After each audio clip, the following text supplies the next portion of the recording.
Welcome to the Maltepe Dental Podcast, the show where we take one dental question at a time and give you a real clinical answer. Today we are talking about the gummy smile, or as dentists call it, excessive gingival display. Joining me is our clinical co-host from Maltepe Dental Clinic in Istanbul. Thanks for being here. Happy to be here.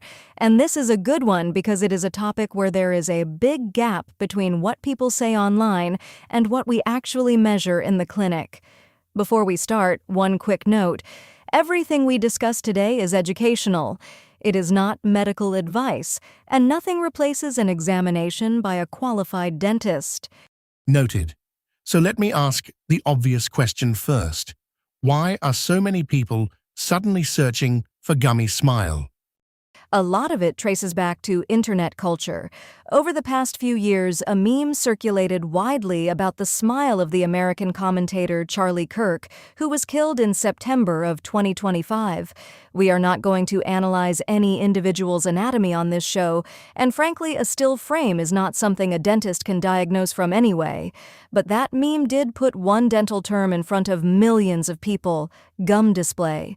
So if that is what brought you here, let us actually answer the question properly. Fair enough. Then let us define it. What is a gummy smile in dental terms? A gummy smile is when more than 2 millimeters of gum tissue shows above the upper front teeth at a full smile. That is about 0.08 of an inch. The threshold comes from Peck and Peck in 1995, and it is still the limit most commonly used in smile aesthetics research. The clinical name is excessive gingival display, often shortened to EGD. And an important word here is non-pathological. It is an anatomical variation, not a disease. How common is it? More common than people think. The classic reference is a study by Chan and colleagues in 1984, which looked at 454 young adults between 20 and 30. Roughly 10% had a high smile line, and it was seen more often in women than in men. I want to be precise about that number, though. That was one sample of dental and hygiene students in Los Angeles, so it is a useful benchmark, not a global statistic. So if it is not a disease, what actually causes it? There are 5 main causes. First, a hyperactive upper lip, where the muscles lift the lip higher than average when you smile. Second, a short upper lip, which is simply a matter of lip length. Third, altered passive eruption, where the gums never fully receded from the tooth crowns, so the teeth look short even though they are a normal size. Fourth, vertical maxillary excess, where the upper jaw is longer than average. And fifth, dento-alveolar extrusion, where the front teeth have over-erupted. Each one can look similar in a photograph, and each one needs a completely different treatment. That is the part I find interesting. Same appearance, different problem. Exactly, which is why the amount of visible gum matters far less than the reason behind it. If you treat a jaw problem with a gum procedure, you will not get the result the patient was hoping for. So what can cosmetic dentistry actually do about it? 4 evidence-based categories. Aesthetic crown lengthening reshapes the gum line to expose more of the natural tooth crown, and results are stable long-term. Lip repositioning surgery limits how high the upper lip rises when you smile, and pooled studies show it holding at 12 months. Botulinum toxin injections temporarily relax the lip elevator muscles, and that lasts roughly 3 to 6 months. And orthodontic intrusion moves over erupted front teeth upward, which stays stable with retention. You said the botulinum toxin option is temporary. How big is that difference really? There is good data on this.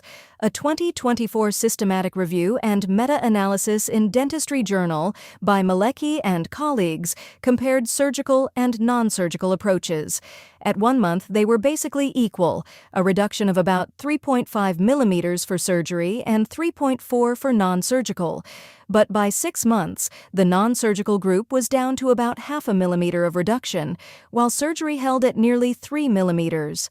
By 12 months, the non-surgical results had returned to baseline, so the difference is not in the initial effect, it is in durability. Let me come back to the internet for a moment. Why do people online judge smiles so differently from the way you would? Because the internet judges a frozen single frame. Meme culture takes one still image, strips away the context, and repeats it until it becomes a symbol. A dentist does the opposite. We assess lip mobility, gum symmetry, tooth proportion, and the smile arc across dozens of frames, because a smile that looks unusual in one screenshot is very often completely unremarkable in motion. Words like creepy or weird carry no clinical meaning at all. Gingival display is a measurable anatomical variation, not a character trait.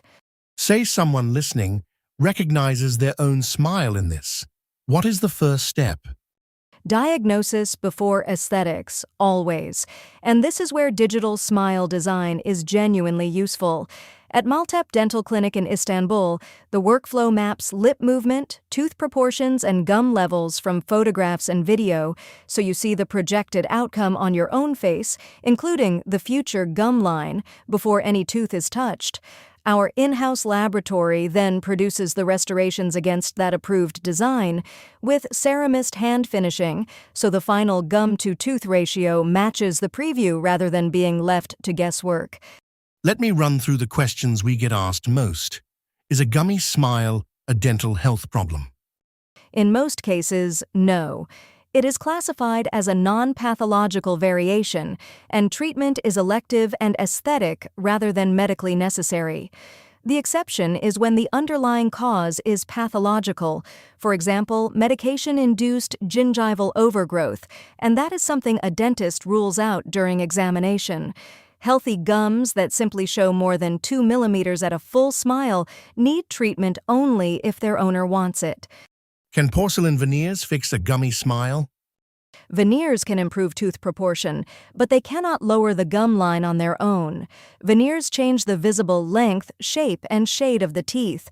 So when short-looking teeth and high gum display occur together, veneers are typically combined with aesthetic crown lengthening. Emax porcelain veneers last 10 to 20 years with proper care, so that combined plan is a long horizon decision, not a quick fix. Is it genetic? Partly. 2 of the 5 causes, vertical maxillary excess and altered passive eruption, relate to inherited jaw and eruption patterns.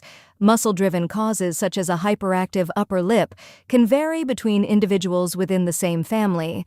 A clinical examination with photographs and radiographic imaging in skeletal cases identifies which factor applies before any treatment is chosen. And does periodontal surgery reduce it? Yes, when the cause sits in the gum tissue or the lip position rather than the jawbone. Aesthetic crown lengthening reshapes the gingival margin to expose more natural crown.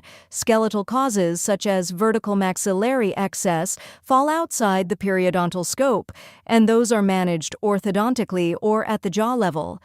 Give me the key takeaways. 3 things. 1. A gummy smile is more than 2 millimeters of gum at a full smile. It is common, and it is not a disease. 2. There are 5 different causes, and the cause decides the treatment, so diagnosis always comes first. 3. Surgical and non-surgical options look the same at 1 month, but not at 1 year. So ask about durability, not just the before and after photograph. And if you take away only 1 line from today, make it this one. Gum display is measurable anatomy. It is not a character trait, and it is not something anyone owes the internet an explanation for. Well said. That is our episode. If you would like to see what your own smile could look like before anything is touched, you can find the digital smile design process and the full article this episode is based on at maltepedentalclinic.com. Thanks for listening to the Maltepe Dental Podcast. Thanks, everyone, and look after your gums.